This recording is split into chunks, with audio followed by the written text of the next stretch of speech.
Good morning, everyone. This is the John Chappell Natural Philosophy Society Science Chat.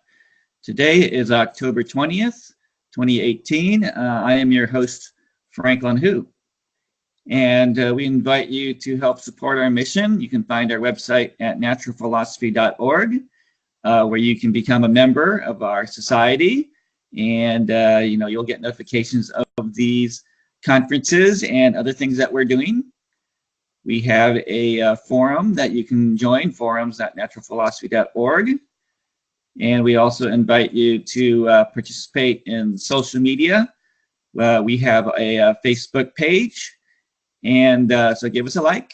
And we also have our YouTube channel, where we have posted many videos, including previous videos of this science chat.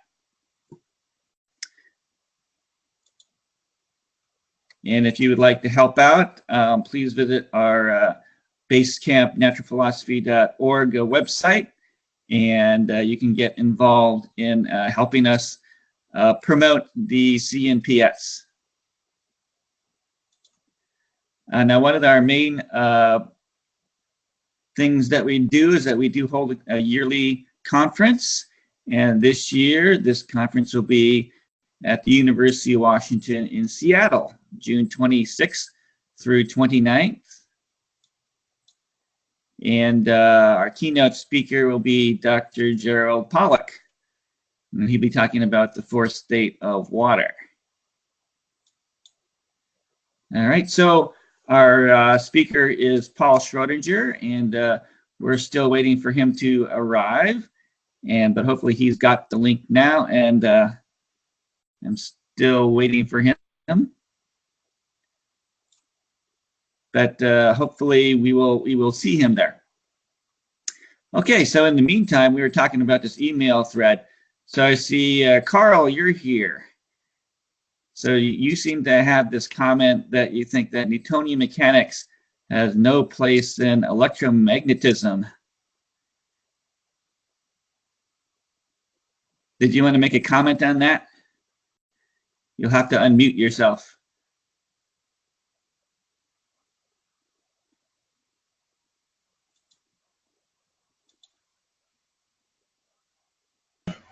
I see only one Carl on here, and I don't remember making that comment. Really? I think, well, let me see here. Because you're replying to Danny, and let's see here. Or maybe I got it wrong, because there's so many people replying on everything. Well, my comment would be, what does electromagnetic radiation mean? Somebody needs to tell me what that is, because there's all these different theories. Is electromagnetic radiation radio waves, or is it photons? Well, I would just say that whatever it is, it's a wave in the medium. So it's a wave. Well, and so radio would be. We found out in recent discussions, people can't really define what they mean by wave very clearly. So that's kind of an ambiguous word. But the statement had to do with electromagnetic radiation. Hello, Miss Paul. Whatever that is. Are you having a problem getting in? Yeah, I can't get in. So what's happening? So you click the link, and what's happening? He needs to download Fuse. It's probably not taking probably taking a long time. Uh-huh.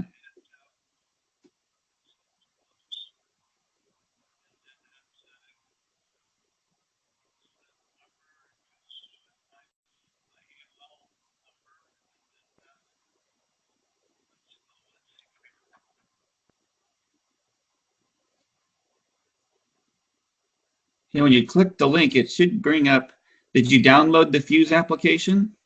Because you'll need to do that. And you have to do the most recent one.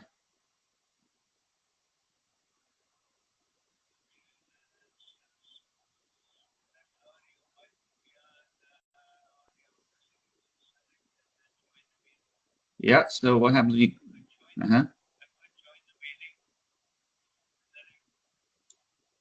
looks like you're joined. The request failed. Please try again shortly. You might have to reload the latest version of Fuse, so let me send you a link for that.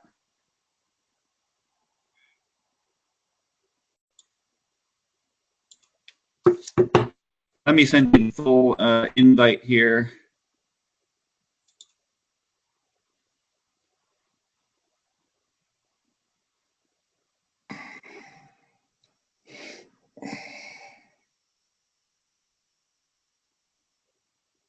Where is that?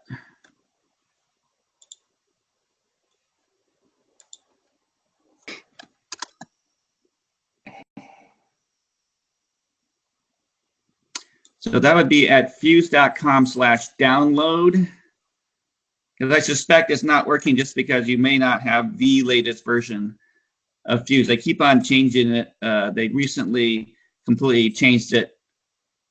So if you haven't explicitly done a download, you'll probably need to do that.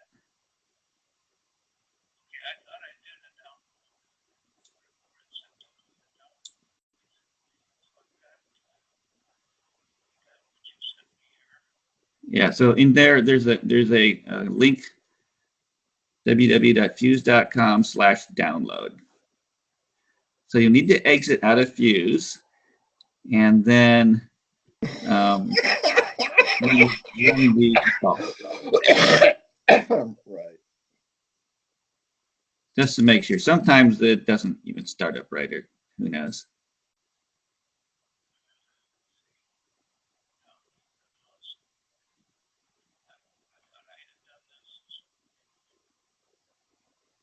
You might have. It can be finicky sometimes.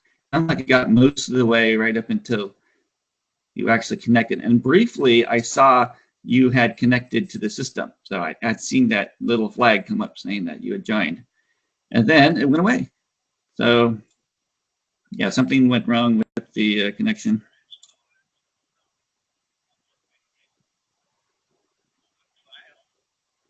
Yeah, open file. No, you should open it.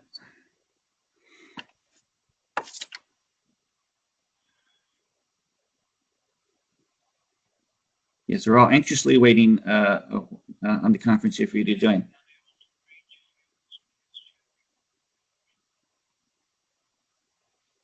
Unable to reach Fuse.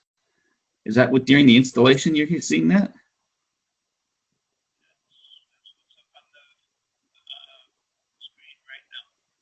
During the installation, it says unable to reach Fuse.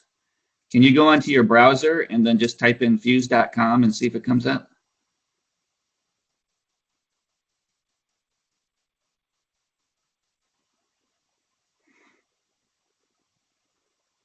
I'm pretty sure you're connected. Maybe it's just too slow or something.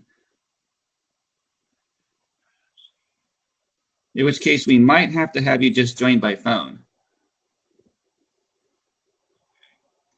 If that's something you can do.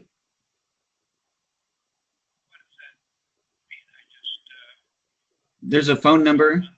Yeah, you can just talk on the phone. You can just talk on the phone. There's a phone number at the bottom of the conference invite, and you just dial that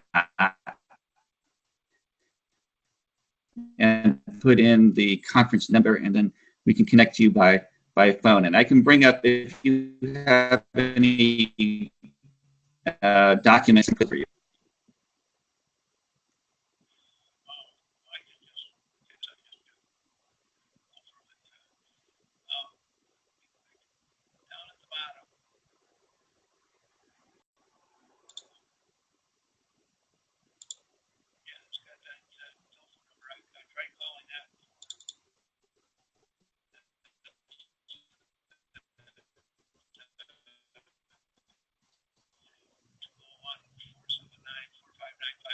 Yeah, you dial that, and then you put in the conference number, which is in the link, which is 359-25732.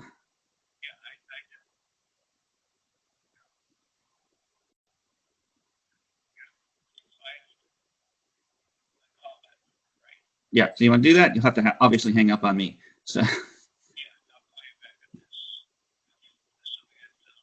Okay, let's try it. Okay, bye.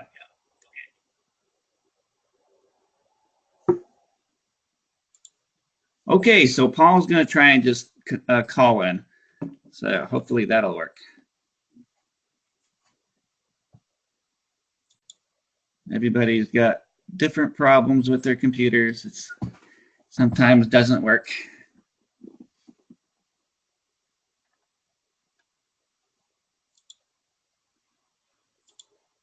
Let's see here. Who is making this comment about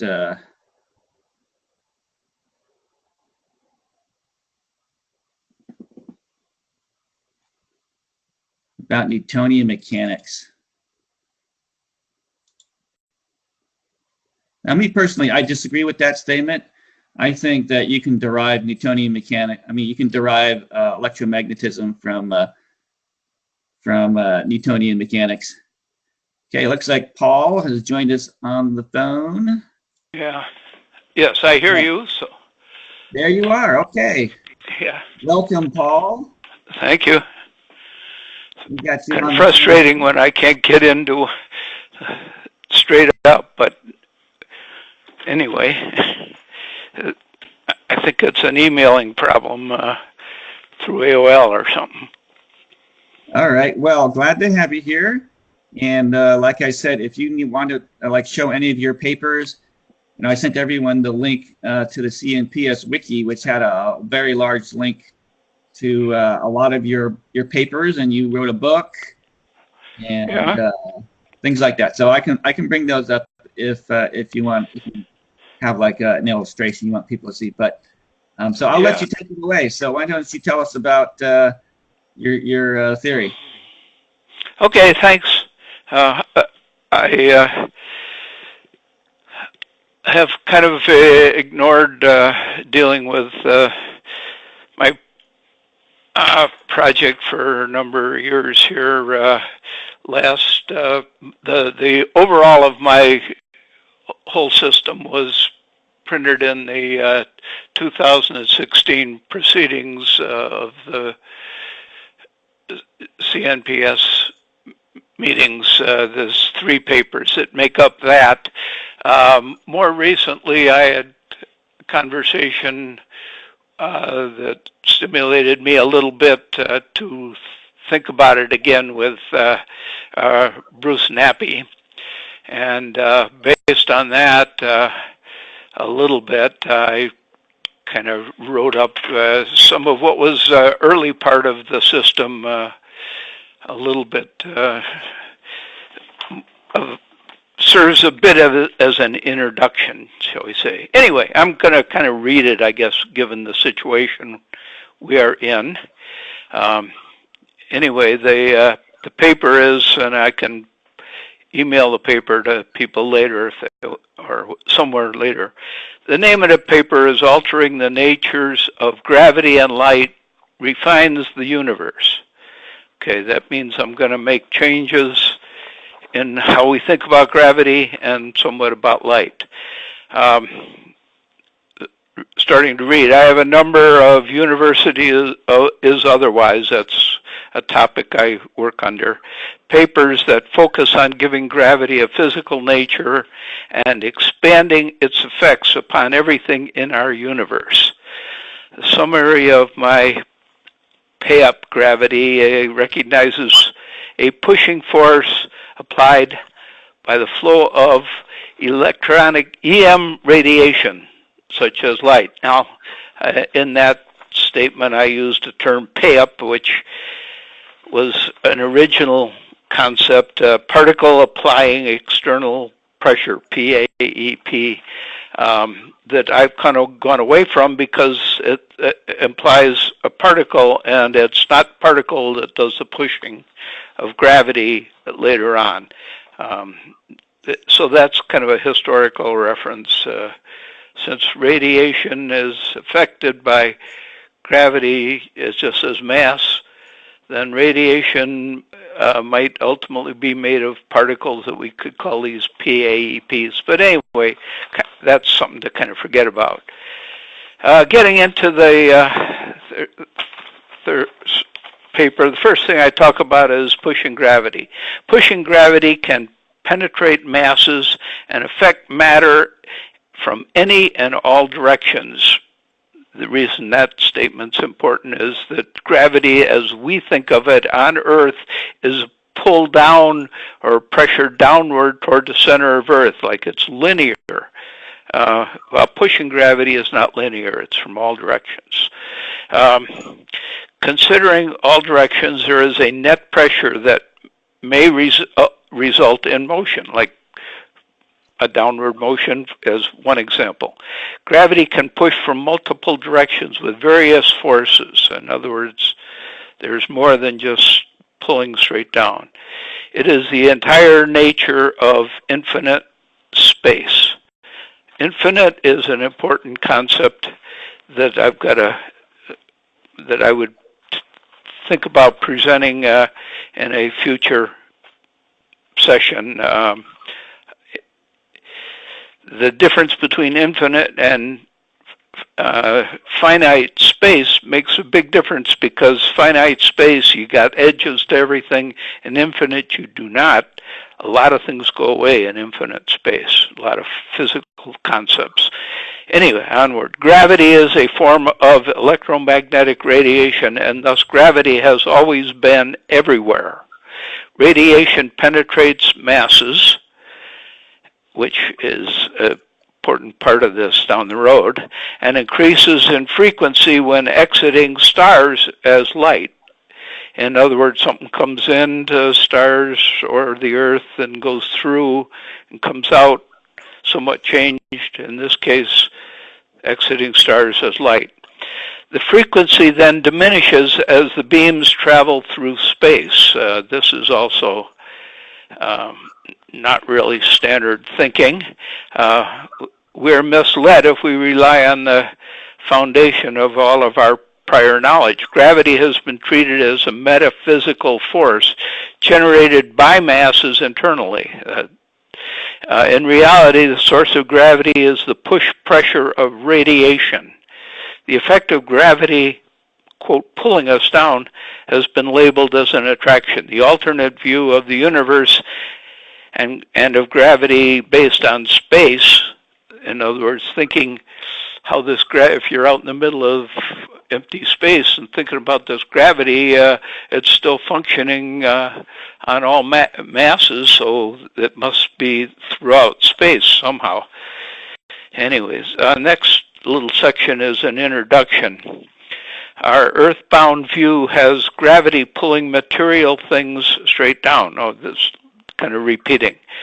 Counteracting gravity is done by energetically launching matters upward. We can throw something up, we can shoot it up, but the upward force is quickly overcome, and the matter always returns to Earth, or almost always until recent years. Therefore, we must overcome the pressure continuously in order to launch rockets or with an ongoing force. In other words, theoretically escaping Earth. Theoretically, we can overcome Earth's gravity at some altitude, but that is not true. The concept of escaping from somewhere requires a horizontal motion. So if you send up a missile, it's got to go horizontal somewhat to remain in orbit. And, getting farther out, the moon is an example, a distant example of the need for lateral motion to overcome the downward pressure toward Earth. And I suggest any thought of overcoming Earth's gravity is ultimately invalid. I mean, it can get so trivial that it's written off, and that clearly happens, but it's never totally gone. But the pressure toward Earth does continually diminish with distance. It just never becomes exactly zero.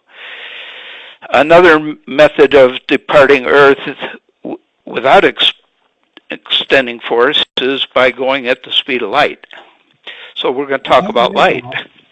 By the way, Paul, I was able to bring up your paper, so I'm just showing people that so you can refer to it if you like. I'm just putting that up on the screen. You guys can see his paper, right?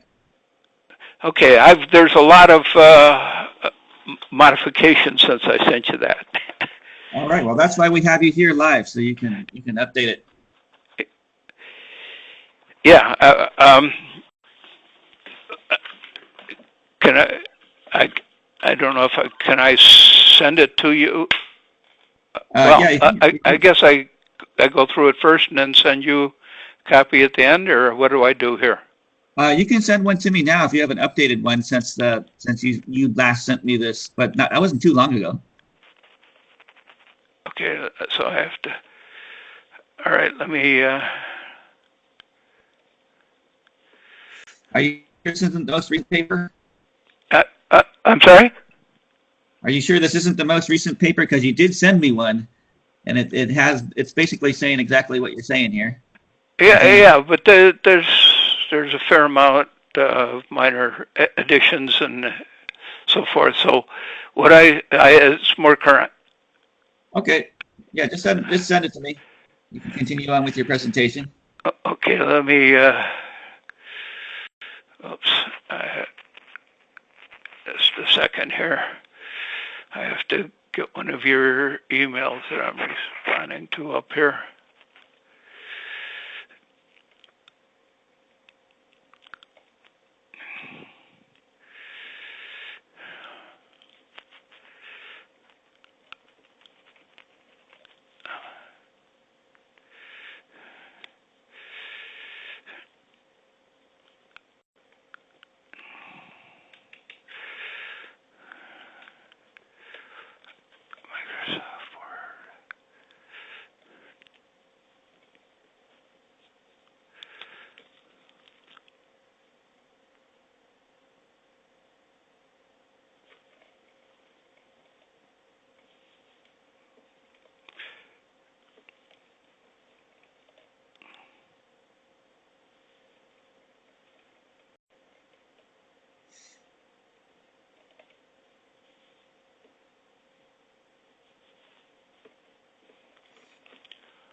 Sorry.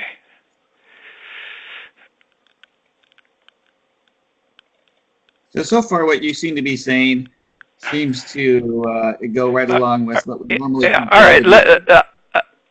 I'll get this at the end to you. It's kind of interfering with progress here. Sorry, I'm having a little trouble.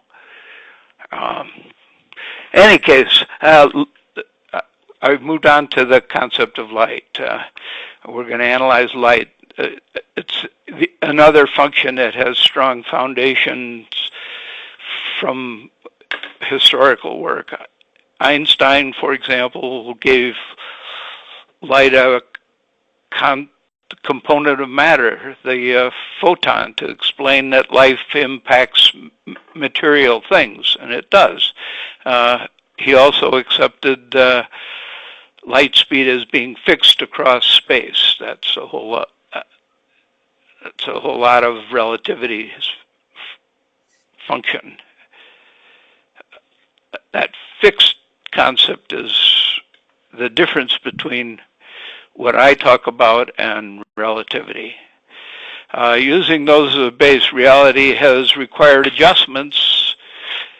In other words, with fixed speed of light, you needed to adjust for things. And they've used expansion and the Big Bang to account for increasing redshifts across space. Redshifts have always been the key thing.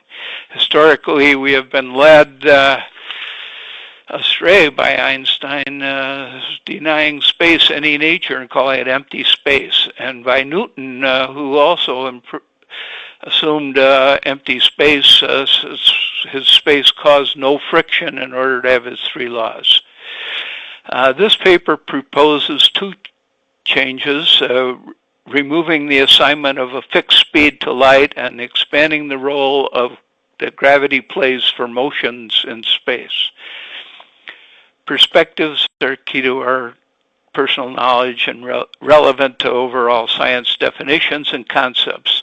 Assigned actions may vary when viewing a topic across different arenas. An extreme example of different arenas is comparing something that you know quite a bit about locally to something that is long distance across space, like light and gravity, and that's the whole point of the speed of light c can be checked all kinds of places and seem absolute, and yet over the real long distance, which we really can't look at or study completely, that value could change and become a variable measure. Okay, now we're going to talk about gravity. Gravity, local to Earth and the solar system, set up our picture of the universe. Some claim gravity is different elsewhere, but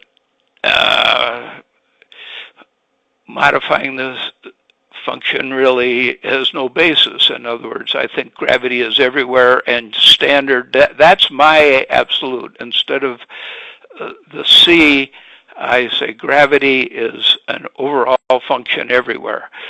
And we aren't reviewing dark matter here. At issue is that we ignore the effects of gravity relative to the flow motion of radiation when defining the picture of the universe. In other words, gravity doesn't affect light theory.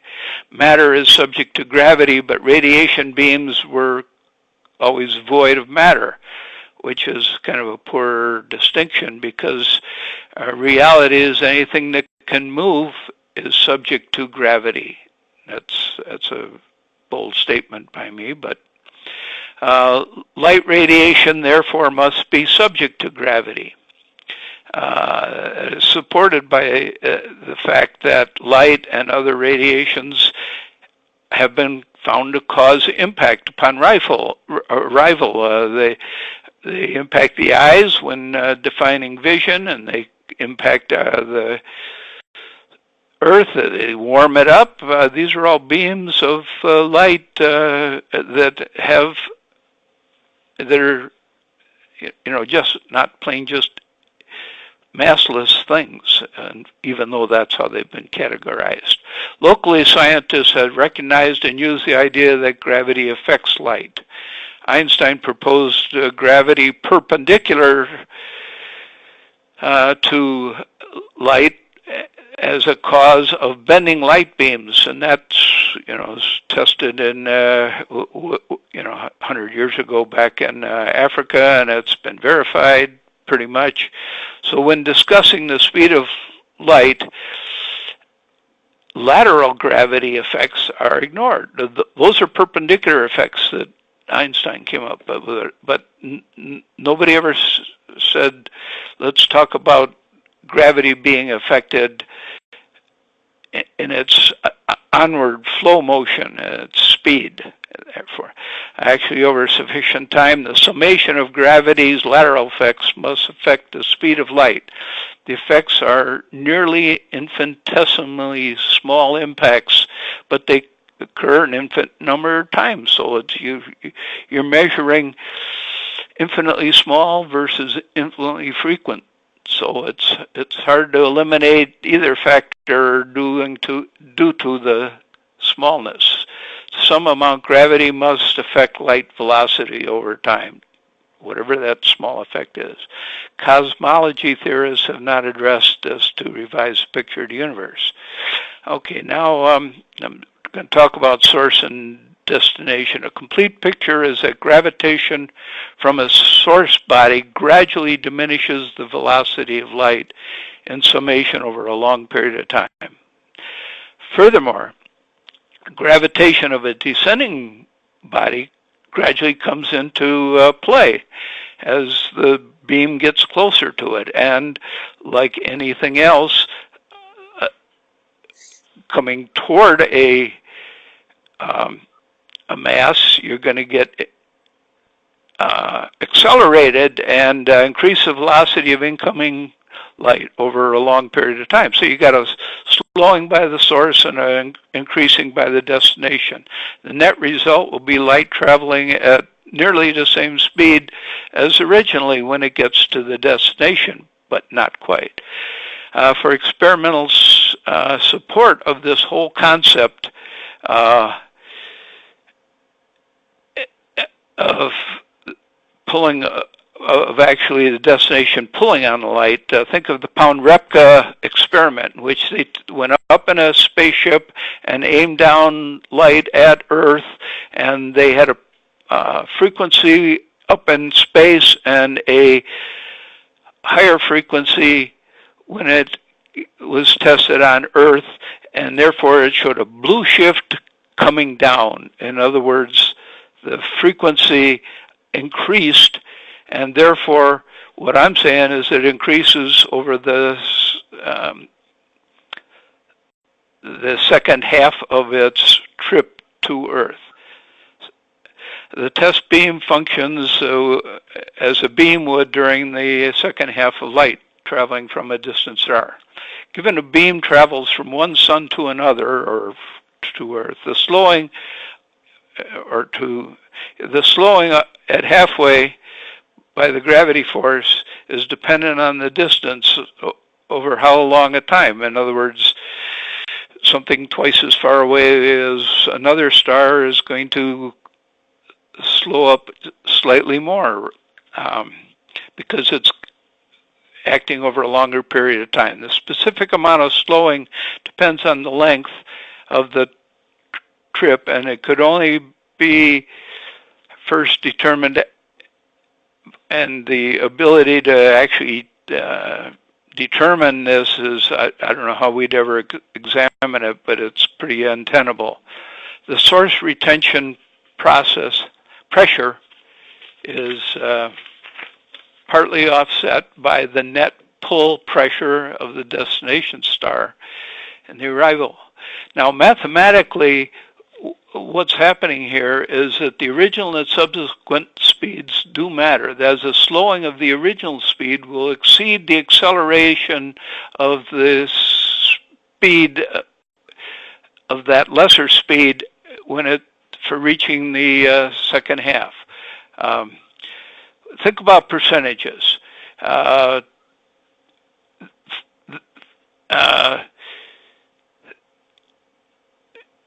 Let's say that we reduce the speed of light because of the source by 10%. That's a percentage. Now we're going to raise it by 10% by the destination source. And now it's 0.9 of the original, so now when it gets to the destination, its speed is 0.99 of its original. Therefore, you have some redshift to the observer. This interpretation uses real facts about our radiation, while the ideas of using Doppler for constructing our whole space is and was very questionable in the first place. In other words, Doppler was determined based on sound from trains arriving and departing and so forth, increasing and decreasing frequency, and there's not any proof that light and sound are going to perform that same way. There's no logical basis, but the Doppler was really kind of an in thing back when redshifts were first being noted, and so it became applied to the reason for redshifts across space. So now we're going to talk about structure a little bit. Going forward, the period of time during which gravitation acts establishes our view of the structure of space. Doppler redshifts assigned a cause, ultimately caused expansion per theory, and were assigned a distortion factor of 1 over r squared. So therefore your distance, the amount of change was based on R squared, based upon theoretical departing value of distant stars. But I reject Doppler and attribute stellar redshift to gravity. There is no, and there's been a lot of attempts by people to come up with some reason for that redshift, and something about distorted space and friction with things in the space, and nobody really ever pursued the idea that this is all a gravity thing. And so I have. Anyway, and so therefore I say there's no overall motion of expansion. Redshift is caused by gravity acting on the light beams as indicated here. Then the redshift that we observe remains as an indicator of the distance a star is away from us, but the measure is totally different. It's other than 1 over R squared. So our universe is otherwise, and that whole expansion thing is used a lot to figure out the size of the universe, and this approach changes that somewhat. Okay, the standard model is what physics works around now. Gravity light models such as relativity rely on the constant c for speed. And on current theory,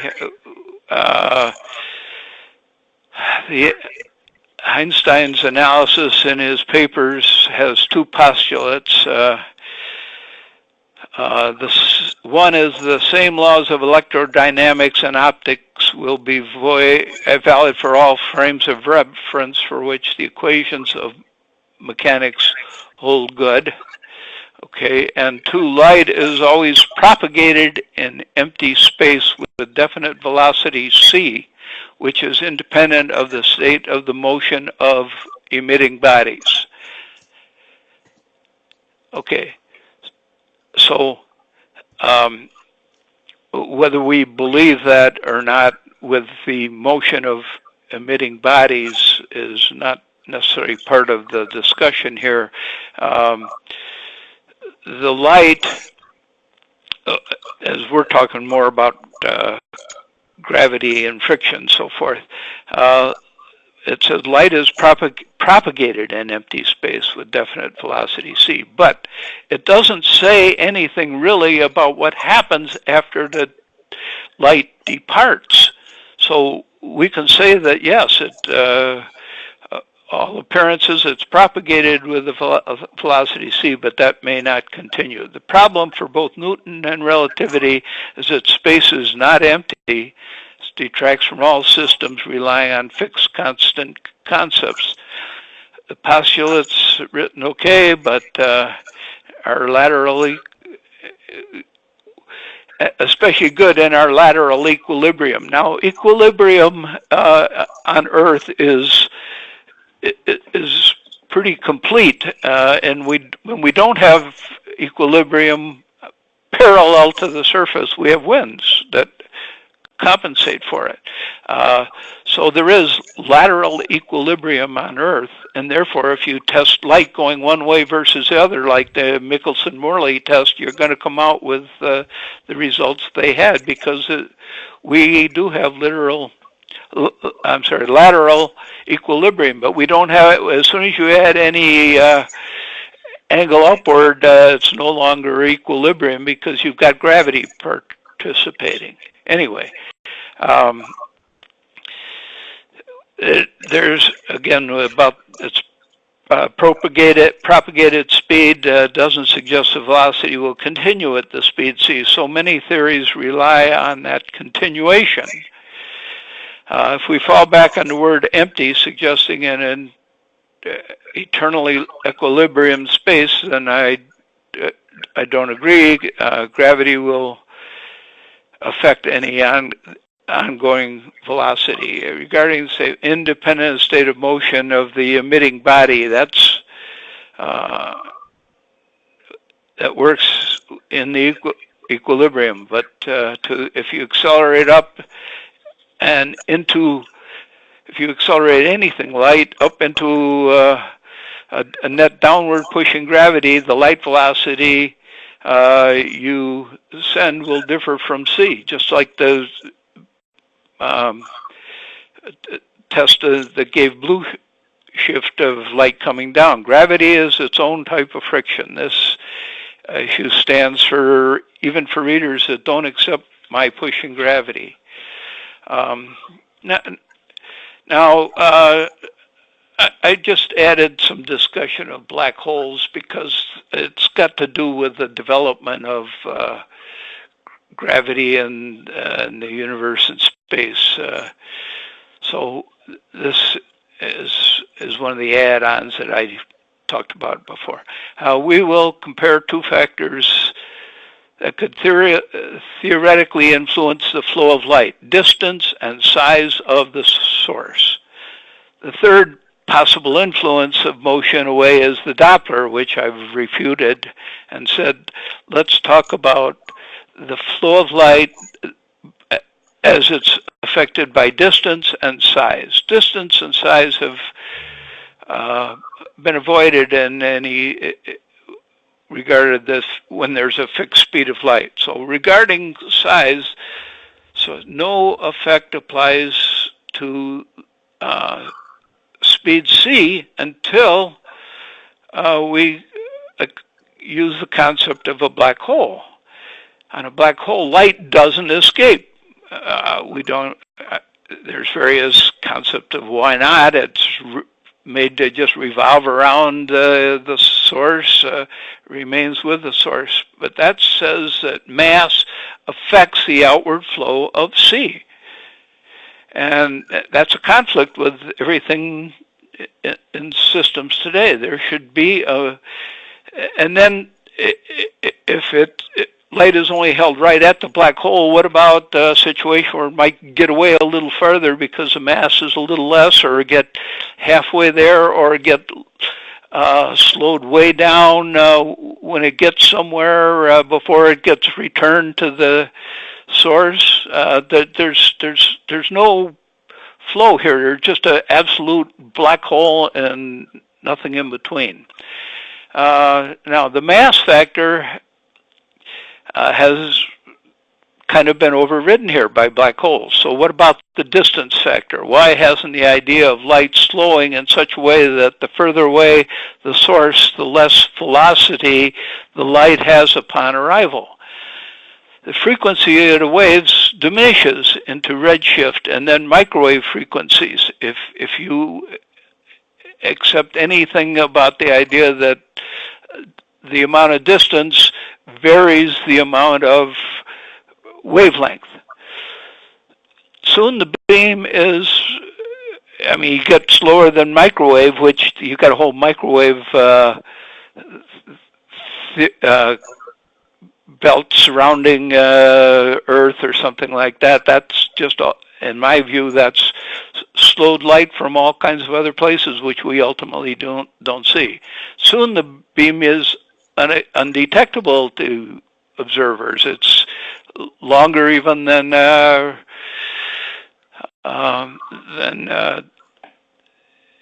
microwave. Ultimately, that actually happens and leads science to declaring a limit to the size of the universe. So that the diminishing of visibility answers Auber's paradox. Stars are everywhere. And, he thought they should make the night sky totally bright, but the reason it doesn't is because they lose the light over a period of time. Then beyond that, I talk a little bit about CNPS, thinking that it really doesn't seem to have any intention of making a mark on the world. It seems like a good place for people with that like to think about this stuff, to talk about it and focus on debates, and even there's a lot of talk about the technology of tests of gravity and so forth. But really, most of CNPS has been spent disputing various parts of relativity. And I don't think that really leads to anything worldwide.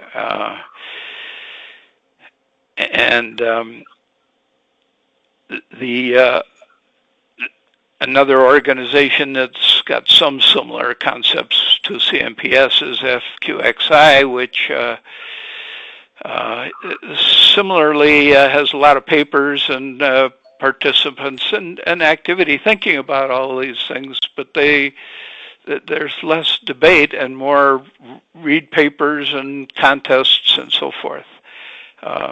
Anyway, the universe is otherwise presents a complete alternate way to view the universe and avoids any conflict with known facts of space.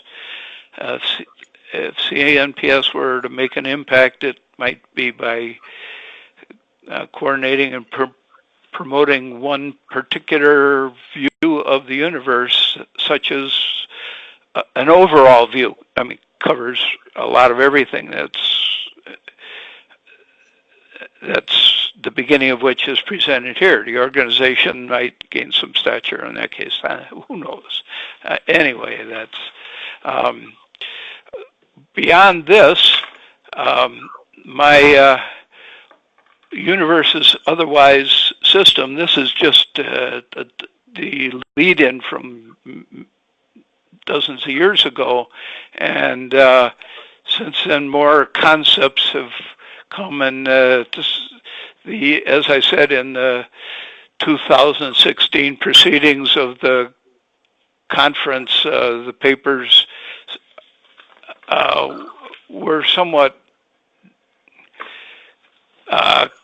convoluted, but they give a fair description of the whole system itself for anybody that's interested. Anyway, I guess that's it. All right, thank you, Paul. So I guess I'm going to open it up for questions now. Okay. So did anyone have a question for Paul?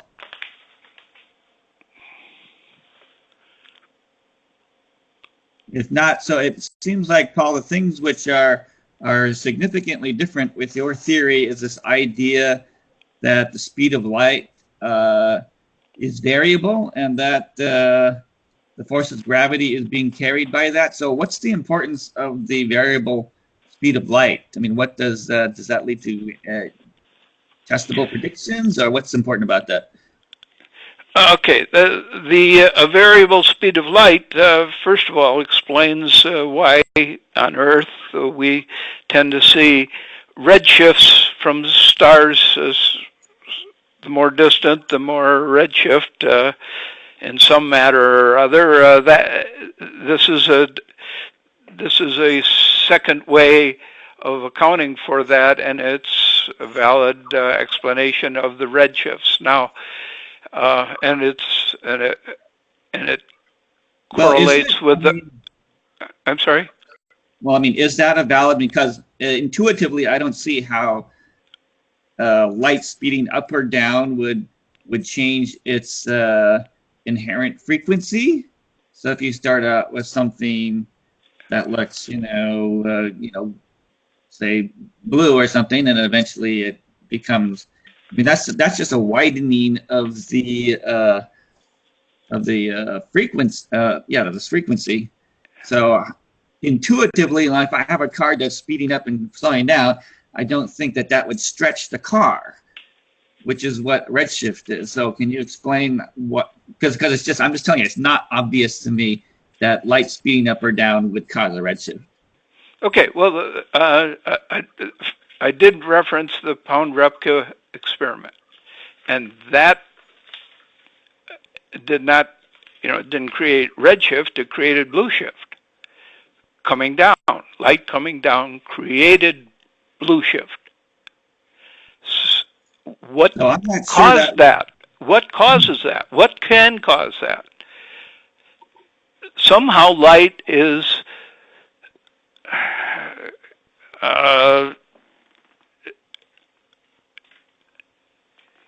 is compacted, to a higher frequency. But I'm still not quite sure how, because I don't think Pounder Beckett is claiming that there was a speed of light difference there. I mean, in the they're saying there's blue shift. Yeah, there's blue shift.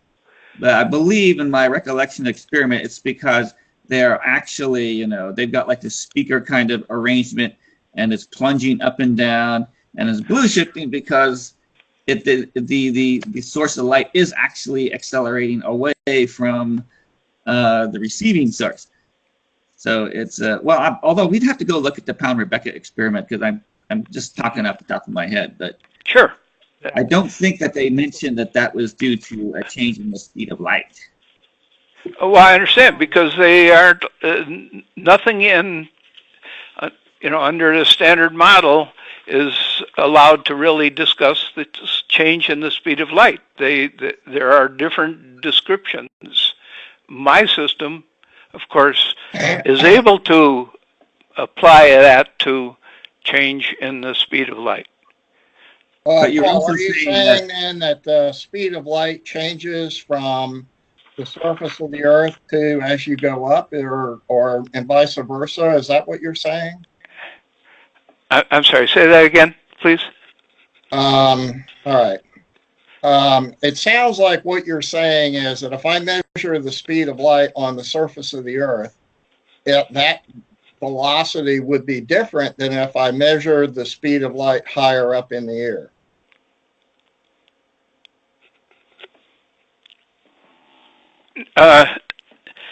Not if you. That's for a light beam going up and down. It's got nothing. It doesn't say a test parallel to the surface, because that's an equilibrium, and up in space, if you do it parallel to the surface, it's an equilibrium. So I'm not saying either of those change. I'm saying the up and down speed changes, so that they are, when they release the beam going straight down from up in space, they know what its frequency is. And when it gets down to Earth, it hits a sensor that knows what its frequency is. That's where gravity applies to things, not parallel to the surface. So, you wanted to, there was also the question about, what is the point of this, and going back to gravity, it gives it a physical existence, not a metaphysical, but it's. Does it? You've explained gravity as electromagnetic radiation, but as Harry points out, that people don't know what electromagnetic radiation is. So have you really helped anything? The electromagnetic radiation is still a metaphysical thing. So have you helped any? Yeah, electromagnetic radiation is basically light. There's the full scale built on electromagnetic radiation that, in theory, travels at speed c, from X-rays to light to blue light to white light to red light to down to sound waves and so forth. That's all that part of that scale. And so everything in that scale is considered to be not matter by current topics, but it's got to have something to it that's affected by gravity because it moves. That's also a statement of mine. If it moves, it's affected by gravity, and per all the discussion in here. So any rays are affected by gravity. And but your claim is that your one of the advantages of your theory is that it brings it down to a physical reality. And I'm saying it doesn't, because unless you can explain the nature of electromagnetic radiation, you still haven't reached the physical baseline. I'm sorry.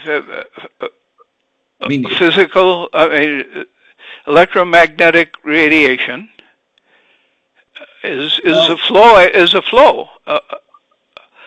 In other words, light moves from sun to us, throughout space. Beams flow. Yes, but this is what doesn't make any sense, because I can point a laser beam at a ball, and we know it doesn't exert any pushing force. It may heat the ball up, but it certainly will not accelerate it in a particular direction. Well, at least I think. Maybe I'm wrong about that. But okay, but we're talking about such a extremely low particular amount of pressure. You're thinking of something visible, and Earth is warmed. Okay, how does that happen? By the sun. I mean, the light all comes down everywhere, and over a long period of time, you sum the whole thing up, and you get a little bit of heat, and the heat comes from impacts, and you see things in your eye. Well, the image is transmitted to your eye, and ultimately, it's got to register somehow. And that's an impact. And I know that science does not accept that as being like matter, but it is. It's got to be. It's got to have those features that matter has. And one of the things that's gone wrong is to ignore the fact that radiation can make an impact in a large scale over a long range. Anyway, that's it. So, the other thing that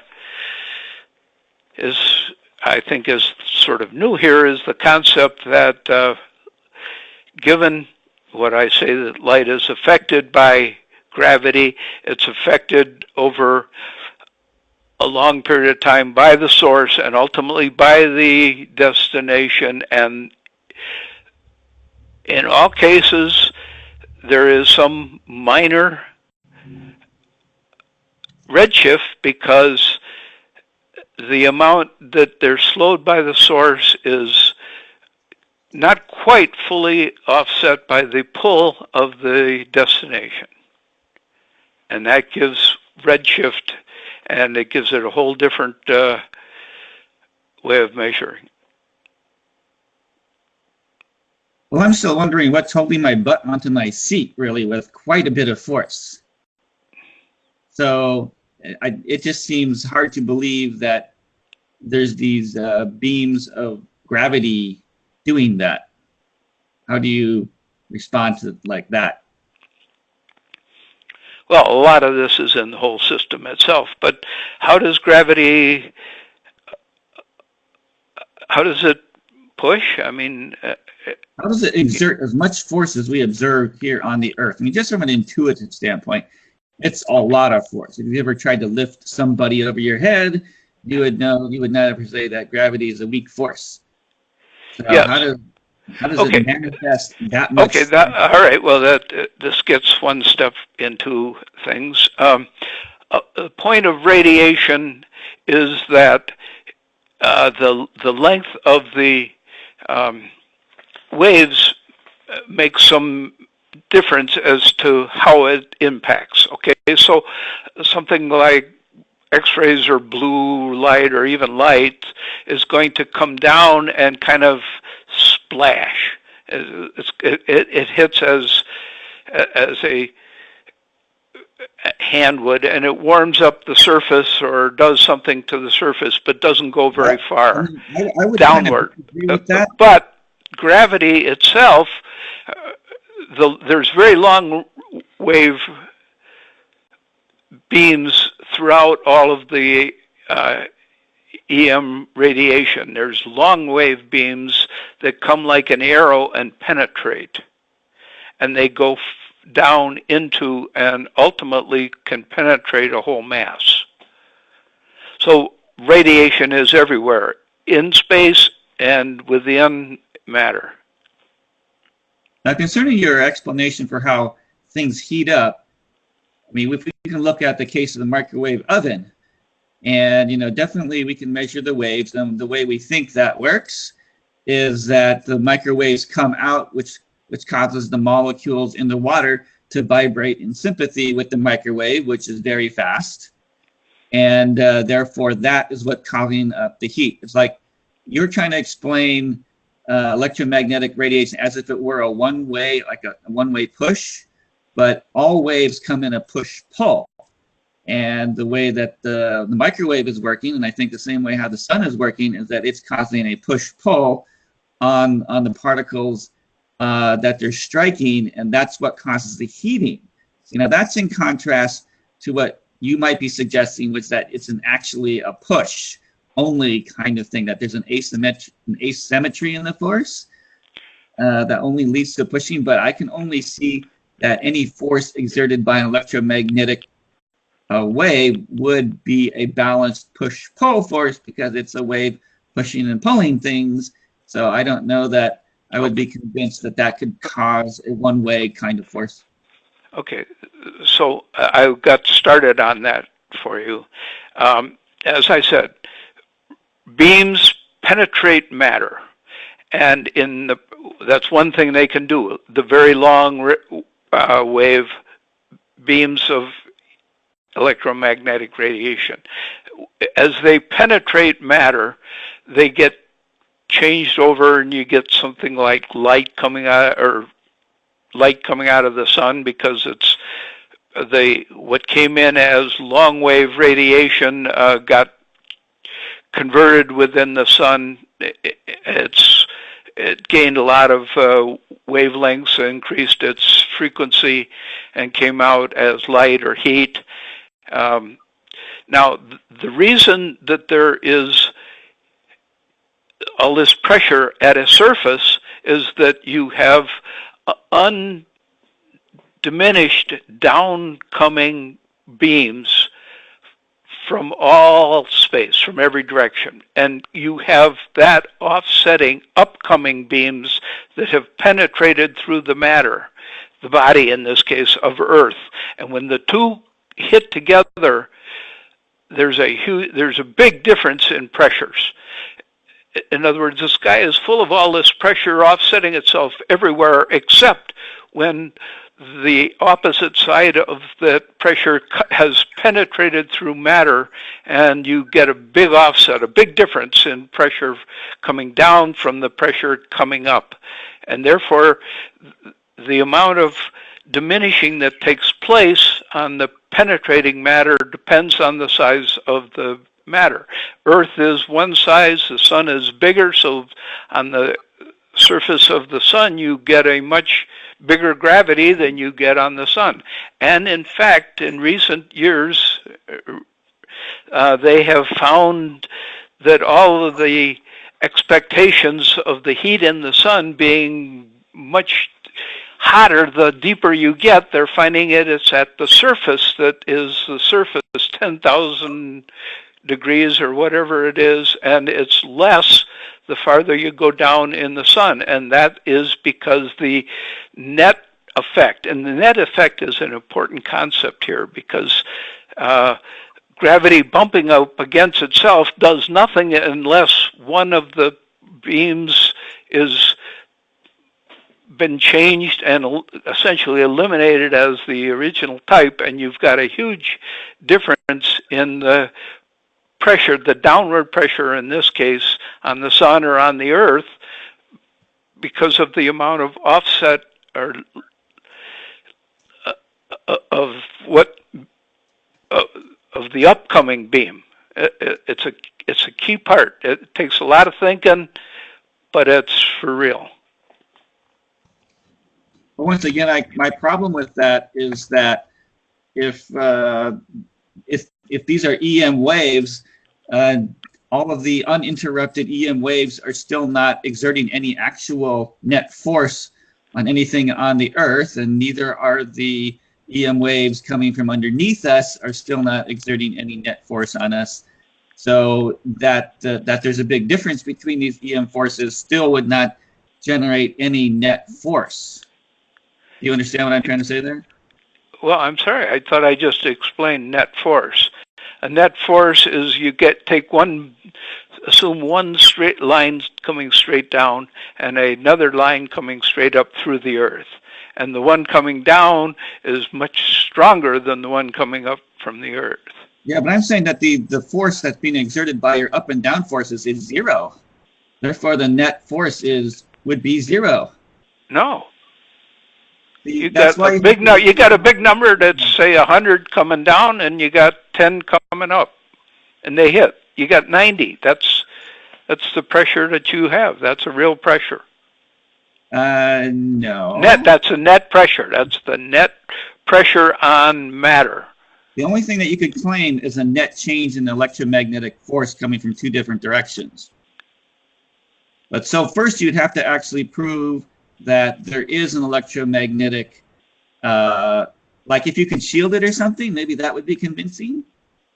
But otherwise, like I said, when you shine a light at a ball, the reason why it heats it is because it's doing a push and pull kind of thing. As long as you accept electromagnetism as a push and pull kind of thing, then you would have to accept that can never actually exert a net force on anything. I'm sorry, your concept of a push and pull? Yes. I view electromagnetic radiation as a beam going in one direction. And that's still perfectly consistent with it being a push and a pull. It's a push. I mean, when I talk and I send sound waves across the room, is that a push? Yeah, when it hits somebody's ear, it's a push. No, actually, it's not. The reason why it's doing it, it's pushing and pulling your eardrum. That's what causes you to hear. It's not. There's no net force. When I talk at someone, if I have a really loud loudspeaker and I point it at something, you won't see any net force on that object. Do you understand that? Right? Yeah. No net force. It's not a push. Okay, but I'm saying that electromagnetic radiation flows and ultimately, therefore, pushes. No, you have to explain it. You can't say that. You can't postulate that. That doesn't follow, I don't think. Not unless someone else would like to disagree with me. And this is a discussion, so I'm just trying to keep the discussion going, guys. So I expect you to, hop in here anytime. So if you disagree with something I'm saying, or you want to agree with something that Paul's saying, that's what we're here for.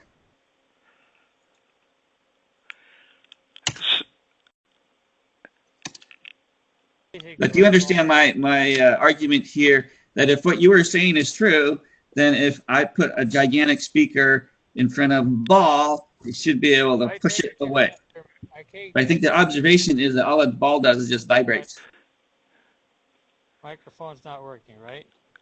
Okay, you're trying to talk. I can barely hear you. You have to speak up. Who is this? I take it, is my microphone not working?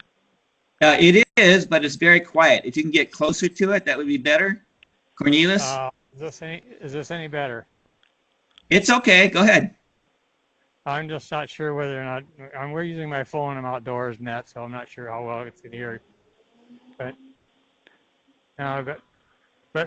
what Paul is saying is basically is about the beam. It's probably not exactly the way I would look at it. But even if you look at it as your wave, Franklin, when you're speaking, the wave spreads out and the sound gets weaker as it goes. So the relative strength of each successive wave from the source, which is your mouth, is decreasing. And where the wave strength is strongest is actually the differences in the wave pressure, the wave strength, even the push and pull wave strength, is what makes things attract towards the source. So if the wave were to be a parallel wave all the way from your mouth outwards, it would be one thing because the strength of each successive wave front would be the same. But if the wave is spreading, then the and the strength of each successive wave front is actually reduced. You can even look at it from a Bernoulli's principle standpoint. If you're looking at air like your sound situation, as the wave spreads, the particles of matter in each successive wave front farther away from your voice are moving at a slower speed, are vibrating outwards and inwards towards you and away from you at a slower speed the farther away you get, because they're a weaker sound. Does that make sense? That makes perfect sense, but I don't know how it has anything to do with producing a net force. Okay, well, now let's just keep on going here. Now let's deal with what Bernoulli's principle says about velocity of particles. Now this is not equated to gravity, but this is equated basically to just generally waves moving out from a source or inwards to a source. If you look at Bernoulli's principle, the Bernoulli's principle says that the pressure is lower the higher the velocity. Is that correct? Sure. Okay. Okay, now where's the higher velocity is where?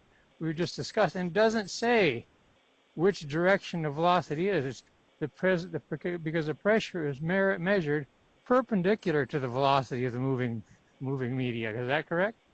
Well, there's no moving media here. I mean, we have a media that's got waves going in it. The velocity is zero, effectively. It's moving. It is moving. What's moving? It's not moving. No. Just a minute. Didn't we just discuss that? We said the particles of the air within the sound wave are moving outwards and inwards.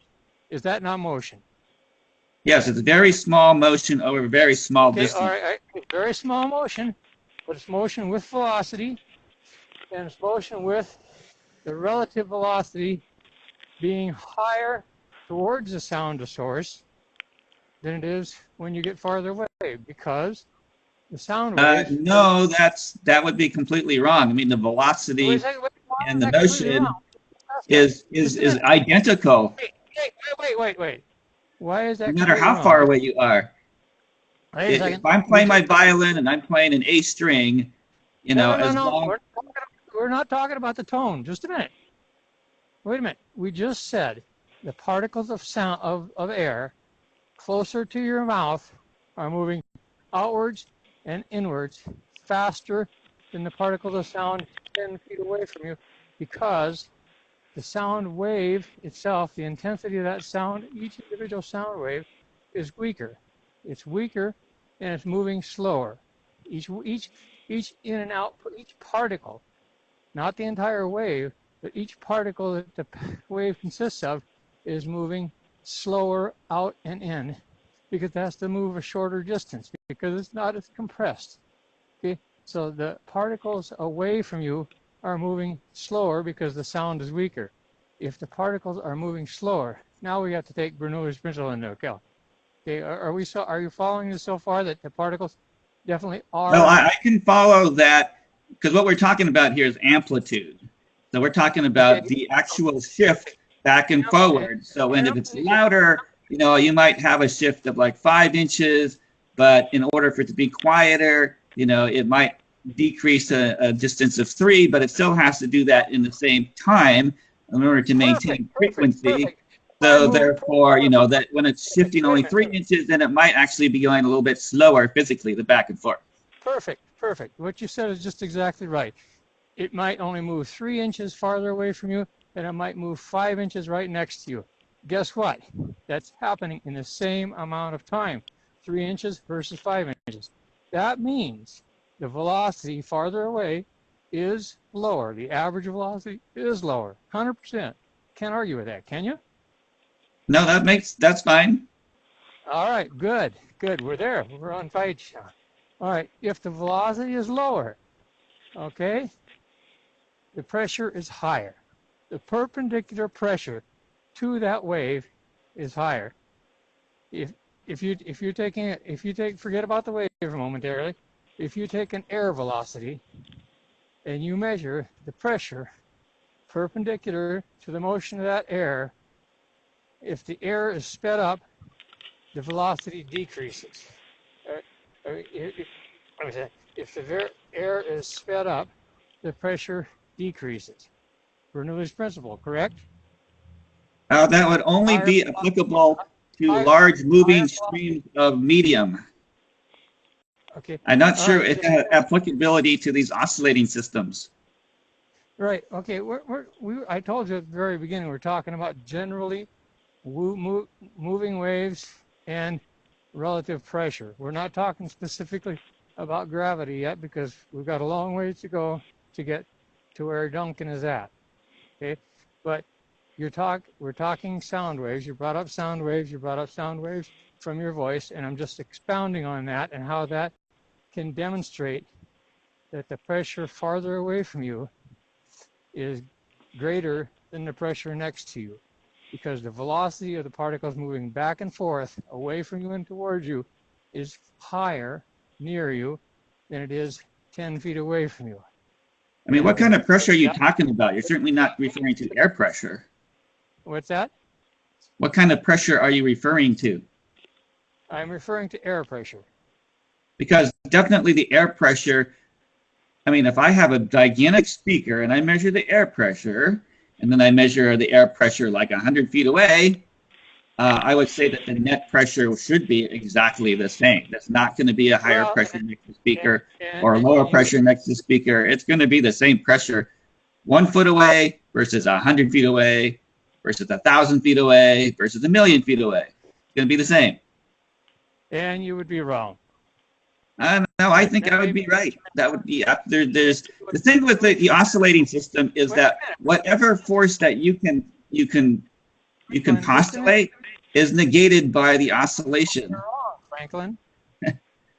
Can I explain why you're wrong, or are you just going to just keep on talking? Well, you have to go and show me an experiment. That's perfectly something you could experiment on. Yeah. I just demonstrated to you logically that the perpendicular pressure to the air velocity moving inwards and outwards, and it doesn't, Bernoulli's principle doesn't distinguish whether the air is moving perpendicular to the left or perpendicular to the right. And it says that if the air velocity is higher, the pressure is lower. So the pressure perpendicular to the motion of the particles is lower the closer you get to the sound source, because the particles are moving faster. And well, I would disagree with that, but if you can show me an experiment that does that, then I'll give that to you. But I'm pretty sure if we did the physical experiment, you'd find no difference. Well, then just do it yourself. Put a speaker out there, put a ball next to the speaker, and turn the speaker on and see if the ball rolls towards the speaker. I'm pretty sure it won't. It'll just sit there and vibrate. I'm pretty sure you're wrong.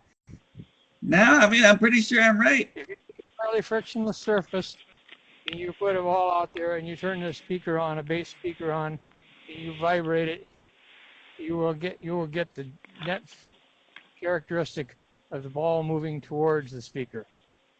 Hey, Cornelius, this is Yes. Carl. I have a question for you. It sounds like from what you're describing, if you put in a very large, powerful speaker in the sky, it would drop the pressure. You could create a tropical depression and it'd be a rain machine. Well, you know, there's the extent of you have friction and heat and randomness in the molecules and everything too. I mean, you're dealing with an ideal situation, and you know you're trying to expand this into something that is not even practical to test.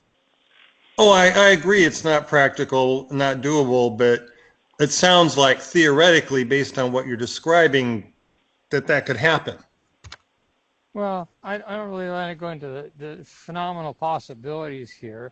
I'm just dealing with the logic of what Bernoulli's principle says, what actually you cannot deny happens as far as the velocity of the particles, and what you cannot deny happens while Bernoulli's principle holds true.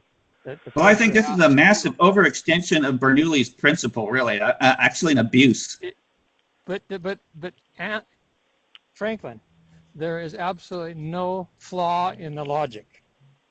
Other than Bernoulli's principle only applies to the large gross flow of medium, but not. I can't see it's directly applicable to oscillating systems. And when you talk about an individual air molecule moving back and forth, and it moving back up forth a little bit, and all of these molecules are all moving in unison, so their net observable speed difference, which you would have to have in a Bernoulli's principle, is 0. So I don't see how you can have a lower velocity. I mean, you just can't say that lower velocity means lower pressure. I mean, you just can't say that. That's a way overextension of Bernoulli's principle. Actually, what you just said is wrong anyway, because higher velocity means lower pressure. Well, in any case, it doesn't matter. There's not going to be any difference in relative velocity in an oscillating system. So therefore, Bernoulli's principle cannot apply. Yes, it does apply, because there's nothing in Bernoulli's principle that says that the velocity can't be of an oscillating component that's perpendicular to the pressure being measured. It's just that every experiment that shows the Bernoulli's principle is not that way. No, every experiment with Bernoulli's principle is done in a linear velocity where it's only moving one direction. Yes, so I would say that's where it applies. Yeah, but it does not apply in oscillating systems at all. all. All you have to do is differentiate it with time. You take the oscillating system and you take the oscillation away, and you take away any, and you break it down to instantaneous moments in time, like you do with differentiation and integration. And in an instantaneous moment, all the particles are moving outwards, and the particles closer to you are moving outwards at a higher velocity. The other thing about Bernoulli's principle is that the force has to apply between a region of higher velocity versus lower velocity. And like I said, I don't see any lower velocity region in an oscillating system where everything is oscillating in unison. One successive wave over the other, one wave next to the other. The waves are say they're 10 inches long for a sound wave.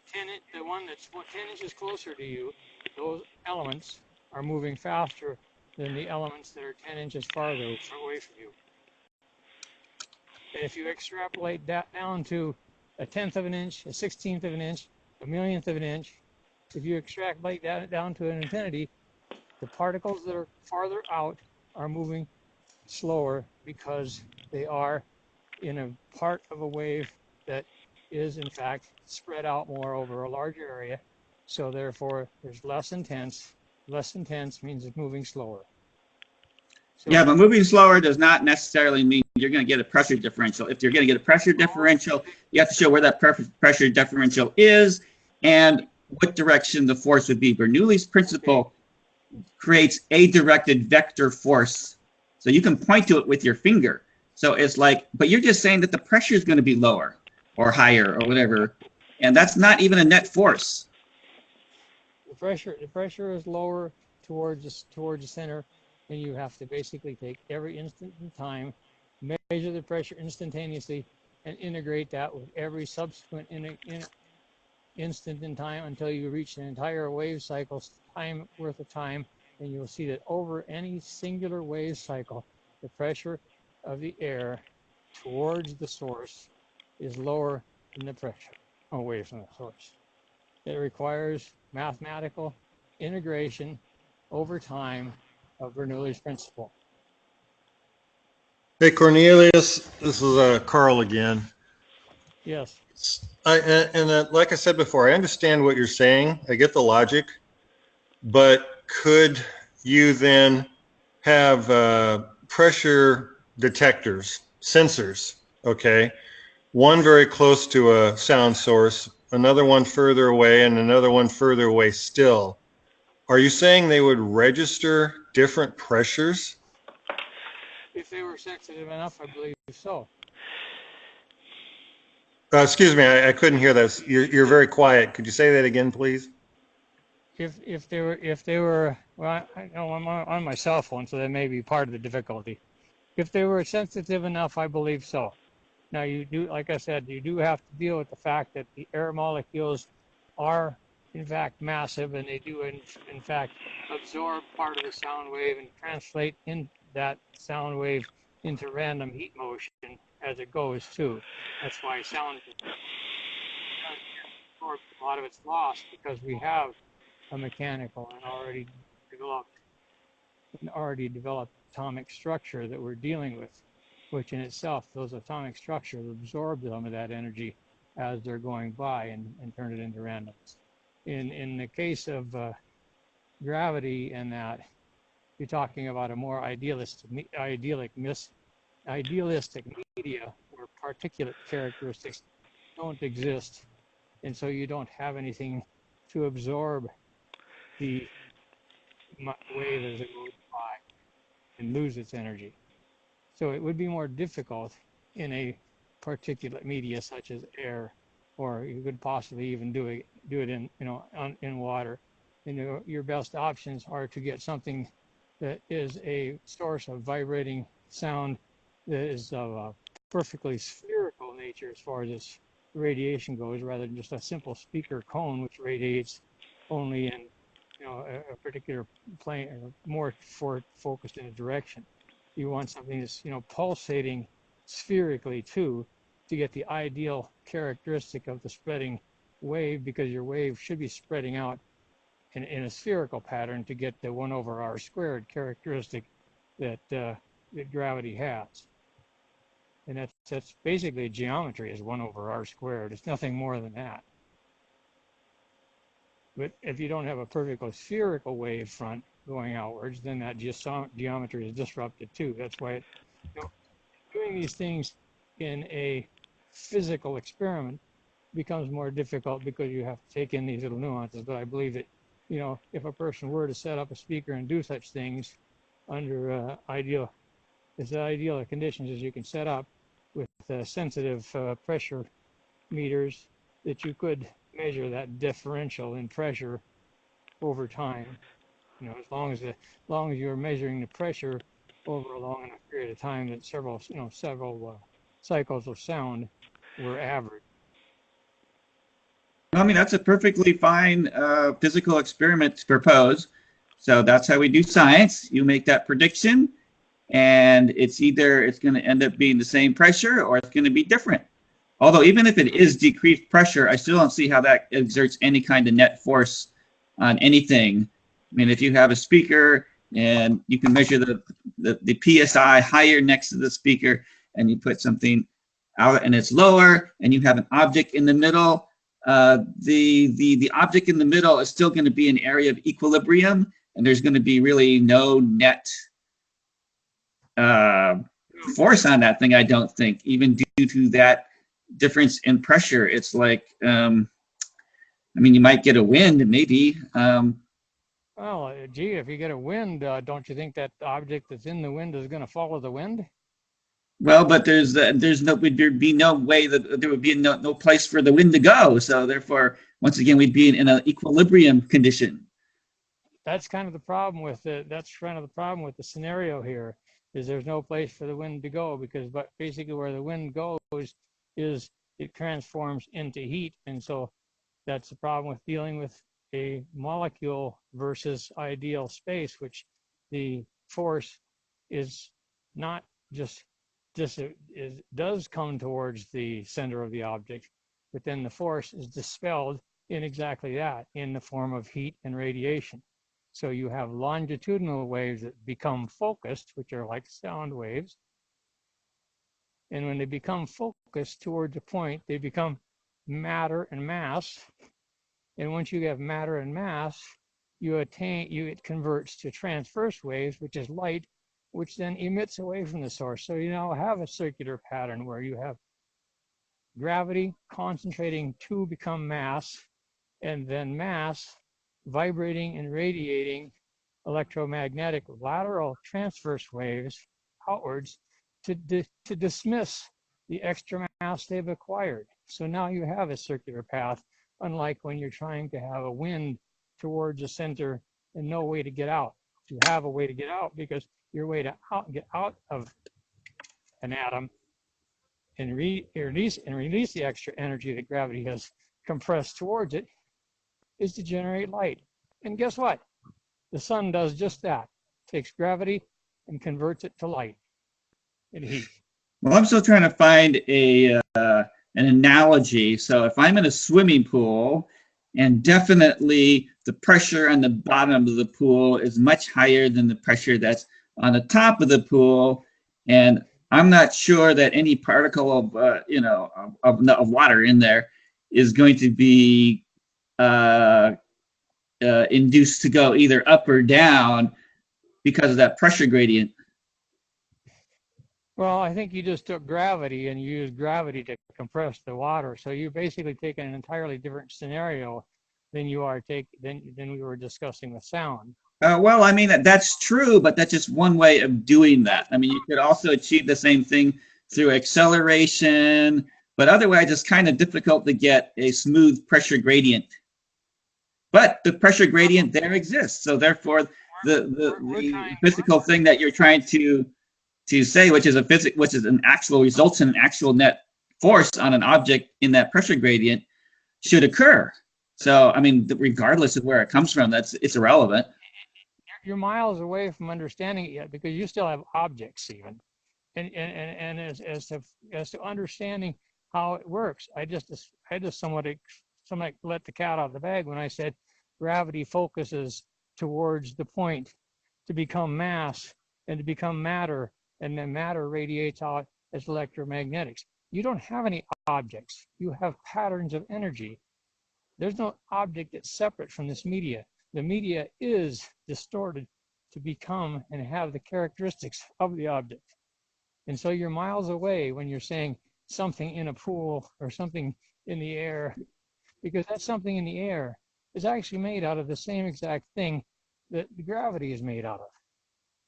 So well, it could be, but intuitively, we know that there's a very big difference between like a block of steel and a vacuum that it might be sitting in. So to try and say that they're exactly the same thing, well, maybe fundamentally they are, but there's definitely a big difference, and that we perceive, things which are tangible in a very, very different way than things which we believe are empty space. Exactly, and we perceive things that are extremely, extremely, extremely, extremely high concentrations of gravitational wave energy as something different than empty space. But guess what? They're not. Their only difference is the concentration of the wave energy. And well, see, that doesn't make any logical sense to me, because I know what waves are. And waves are a physical action through a physical medium. Well, I think we're getting way off of the topic here. And I mean, this is a very important thing, because, this is one of the things I rally against very, very violently. I just have violently disagree with any notion that the ponderable matter is somehow made out of a wave. That I just completely disagree with that. That's completely illogical to me. This discussion is not about my theory. This discussion is about pressure caused by waves, and we've covered that. So I'm gonna just kind of let the rest of the group carry on from here, and shut up and give some other time to other people. Well, I mean, it's an interesting concept. And you did propose an interesting theory to test your hypothesis. And I bet you if I go look on the internet, I'll probably find evidence of someone having done that. And then we'll have our answer.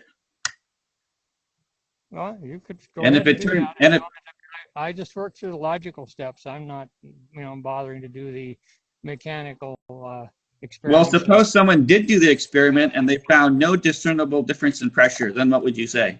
Assuming.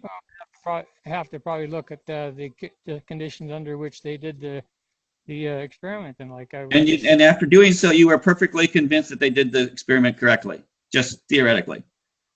Well, then I would say at this point I would have to say that they didn't do the experiment correctly, and there was some unknown forces that they didn't take into consideration yet.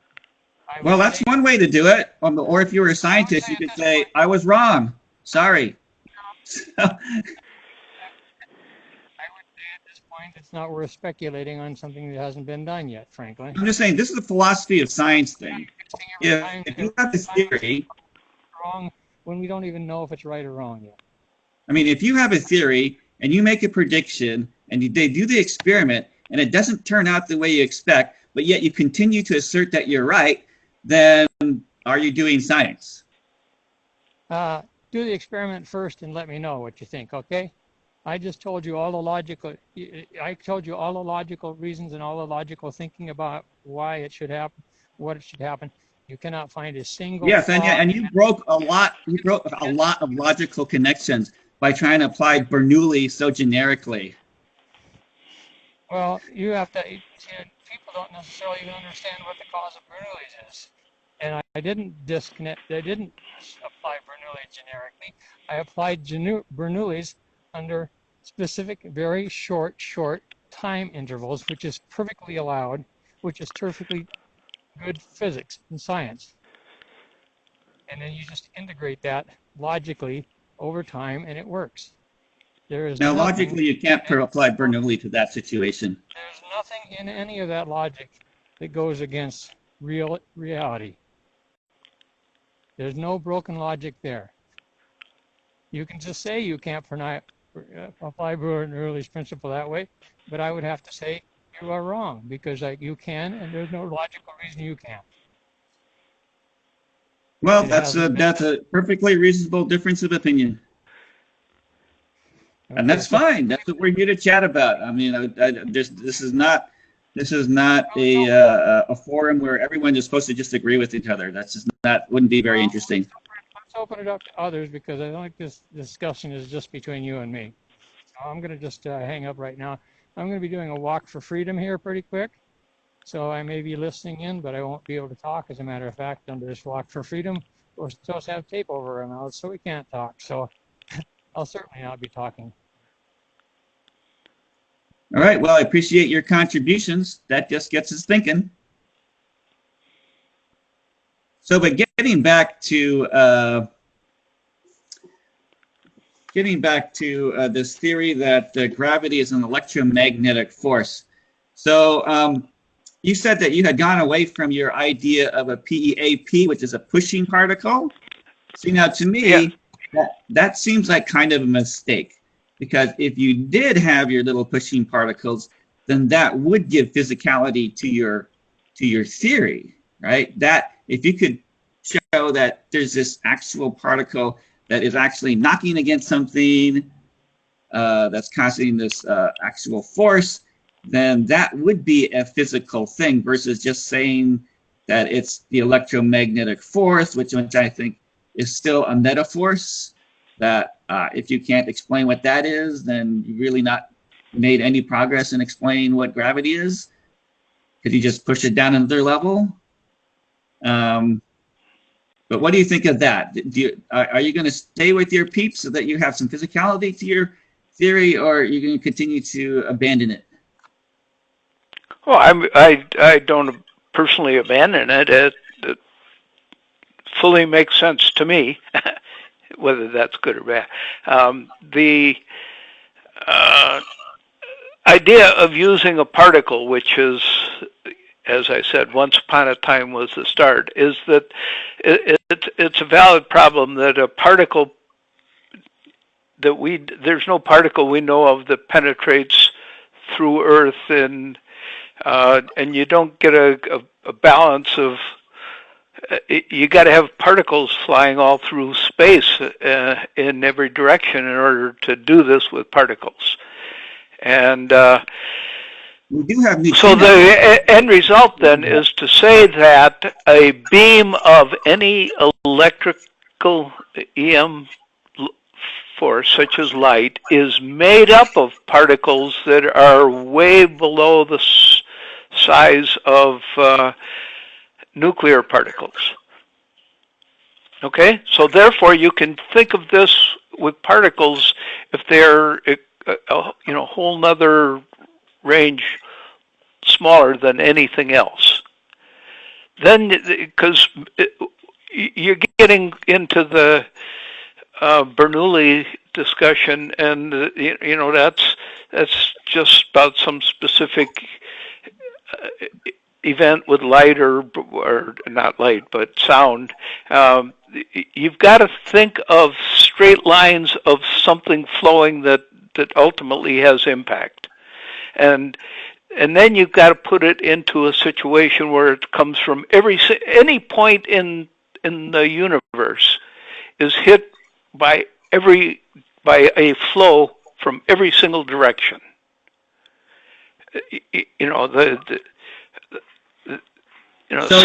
Every spherical direction hits this thing, any one thing, your nose, your toes, whatever, and they're most of the time equal from every direction. So therefore, you have what you started with, and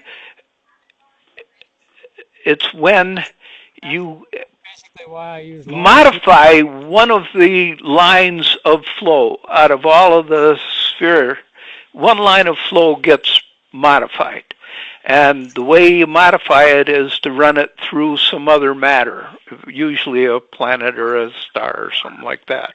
And that modification says that one line out of all the billions of lines that hit this one point has a lesser pressure than the one coming down that's directly opposite it. And so, in terms of attraction, then you get a downward push. Just, if only the one line that you choose going up is less than all the other lines. The reality is you start to expand your thinking, and the line that came, 1 degree off of got modified also by going through, and so it's there's a summation of lesser pressure items going up or beams going up than there are coming down, so you get your net downward pressure. As you take this further, you can get sideways impact from this gravity from in all directions. If you modify one other particular line that hits this one point that you're thinking about, it'll move other than up and down because you've hit it from the side, and it'll go sideways. It'll go in the direction it is pushed. And then you expand your thinking to more and more of these beams collected together that are causing some pressure in one direction or another, and ultimately you have an explanation for orbiting. All orbiting is a gravity function. And, things go on and on, way beyond anything we've even introduced here. Now, the whole Bernoulli discussion, I'm not too well versed in that, but it's taking an existing result of something's been expelled from somewhere, whether it sound came out of a little dot in the speaker or light came out of a little dot in a light bulb, and then you've talked about all the things that happen to that particular changed beam or multiple beams, and they are changed and they are multiple, and ultimately gravity does changes in a very similar way to those things. But it's, the numbers are much bigger because there's speed c in every direction. All right, well, getting close to the end of our conference here, I think, Mitch, did you have a question, or you had your flag up there? Thanks, Franklin. And thanks, Paul, for the presentation. It was interesting. I'm a big pushing gravity person myself. And this is it's a very interesting concept. I think most pushing, people that believe in pushing gravity, I think they kind of believe more in the PEA piece that you were talking about, that Yeah. That this is what's going through the medium and is like blocked by Earth, which why we have a greater pressure on the top than the bottom, and it keeps us down to Earth.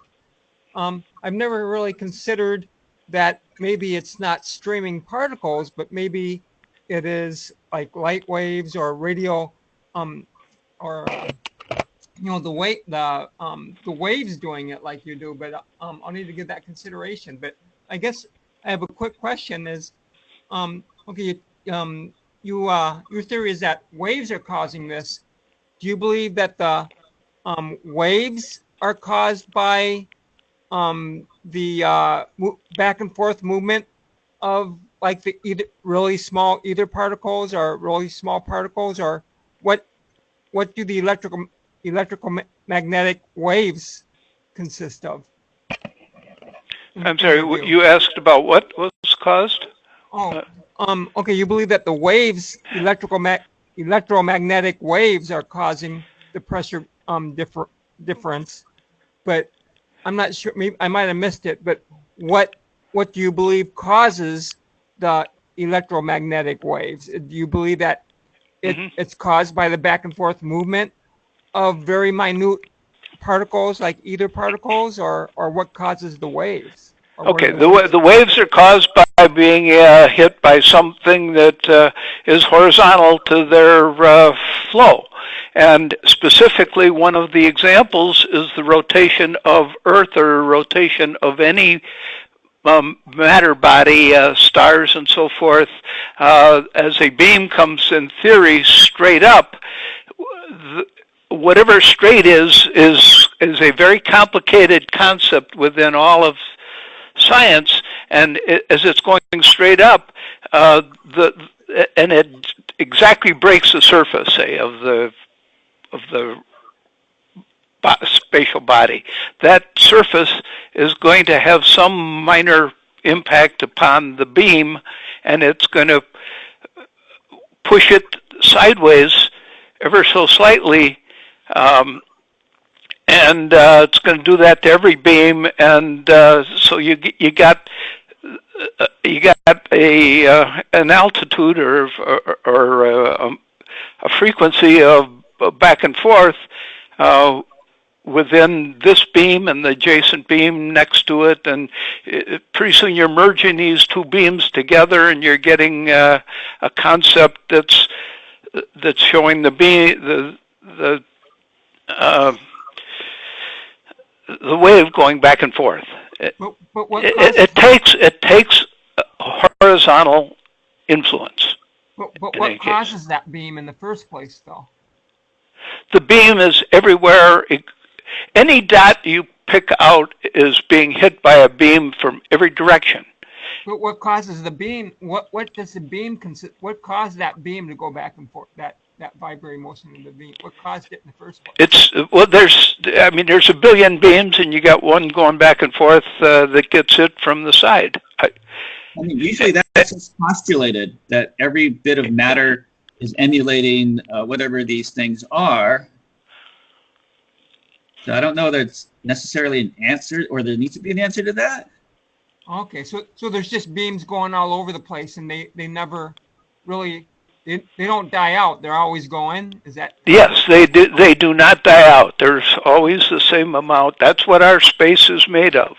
Okay. It is made of specifically electromagnetic radiation everywhere. Light comes from everywhere through the sky and so forth, X-rays, all of these different kind of beams, microwaves, they're all up there. And they're always there in one form or another, and they form space. Well, now, Mitch, so, I have a particular answer to your question, which is, what is the origin of all these waves? So I speculate that basically the thermal energy of collisions, so whenever atoms collide into each other, they're going to ring out with a specific resonance. So as long as things are bumping into each other, they will continue to emit this constant EM noise, if you will, because they're bumping into each other. And the only way that you could turn that off is if you got everything at absolute zero. So you would notice, I would predict you would see all kinds of odd things like gravity and charge and all those other things would just disappear.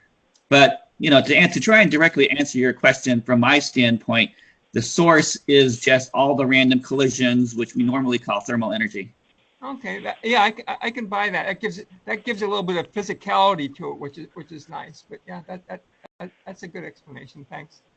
But Thanks, I think Paul. what Paul's got here is that unlike the normal pushing gravity things, we're dealing with the EM actually doing the pushing, which Right. means that the particles that he's talking about don't actually travel from place to place, that they are carried on the EM wave, which, as I've been trying to mention, is a backwards and forwards motion of the particles over a very short distance. So, you can have that concept, but it just means that no physical particle has to travel from the sun to the earth. It's just that it's the physical particle would still be if you believe in the ether and there being a medium, that your PEAP is just there locally, and it's directly pushing the local matter, right? So it didn't have to travel from the sun to the earth, the moon. Just the wave had to travel there, but the actual concept that there's a particle impacting upon, say me sitting on my chair, but that's the particles which are impacting me are the ones which are right next to the atoms that are right on that I'm immersed in, really. So they didn't have to come from some distant star or something. Right. Michael, Yeah. my view is much different than the fact that I have longitudinal waves, and I don't believe electromagnetics is responsible for gravity at all, because electromagnetic waves are transverse waves, which only cause a vibration left and right, not forward and backwards. It's the longitudinal waves that cause the forward and backwards, both responsible for the creation of mass and matter and particles. So particles don't really exist, and it's the longitudinal waves that are gravity. So it's quite a bit different than that. And so it's basically a wave-based theory.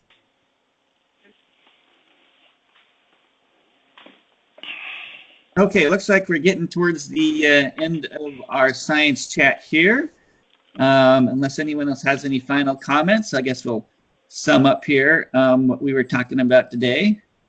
So I'd like to thank Paul Schroeder for volunteering to talk about his gravity, which is a pushing force caused by the electromagnetic radiation, which I think is actually a fairly unique spin on the pushing gravity theory.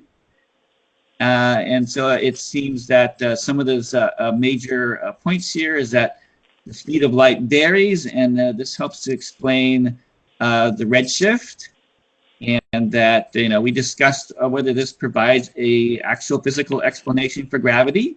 So we did go in a little bit of detail about his PEAPs and how they work, and maybe there's some common ground between the etherists and this particular theory. Like I said, it may be that those PEAPs are like, I don't think they'd be compatible with ether particles, and those are the things that are actually doing the pushing. And the difference in the pushing force could just be it still could be the net difference between what's coming underneath your feet and the top, but it's just the extent to which it's vibrating in one direction or the other, perhaps. But basically all of the pushing gravity things still have in common that concept that there's a difference in pressure between the waves coming through the Earth because they're attenuated somehow versus unattenuated from space. So that's still a significant story. But we did get into a big discussion with Cornelius, comparing this to, say, the sound waves out of a speaker. So Cornelius brought up this very interesting possibility that the pressure, the further away would be, I believe he said higher, or lower. I keep on forgetting, but in any case, that's an application of Bernoulli's principle. And we could actually do an experiment to see whether that was true or not. Me personally, I don't believe it, but it might be an interesting experiment to do. And I think right. that pretty much covers what we had talked about today. So I have a question.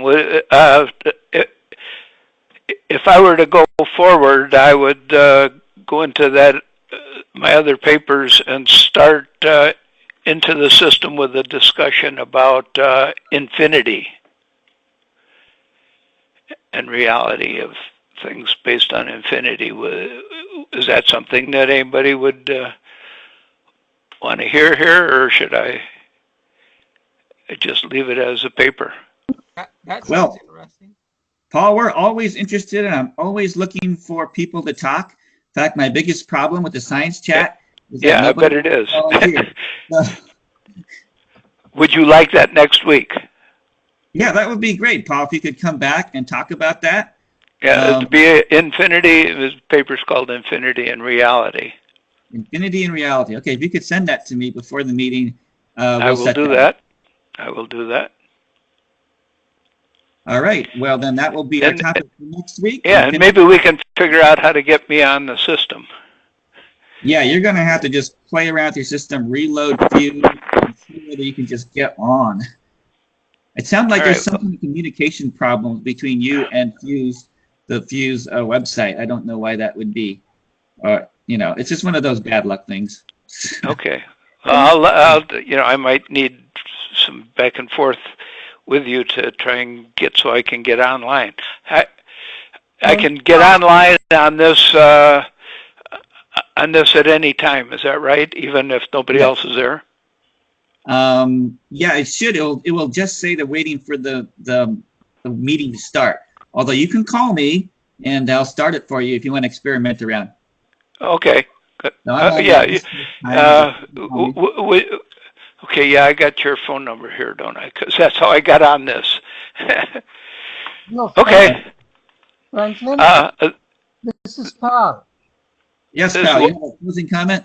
No, I just have a request. Why can't we just all have this paper in advance?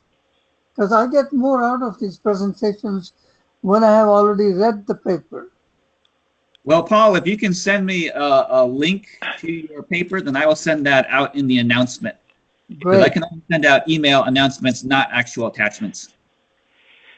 Yeah. So I send it. So I send to you my papers, and is that? Well, a link would be preferable to an existing location on the web. So if the CNPS has archived your paper, we can use that link. And although okay, right, those papers I don't think got linked on the web. You can send me your paper, and I will actually put it up on the web. Somewhere. Okay. And then we can link to that if you don't have it anymore. I will do it that way. Thanks. You can put it on Vixera, and that's an open public place to put your papers, and then we can link from there. What's the name of that? Vixera, Vixir, I think. Okay, I wasn't ever. Yeah, I wasn't able ever to post anything there. No, anyone can post there, so that's what it's for. Okay. But we should be able to print that too, with a link from in our announcements. Yeah, but at the very least, if you send me a copy of your paper, we can get it up somehow. Okay.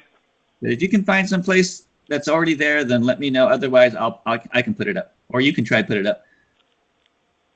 Okay. All right, so that will do it for this conference this week. Okay. And we'll have Paul back next week. Yep. Thank you, Paul. Thank you.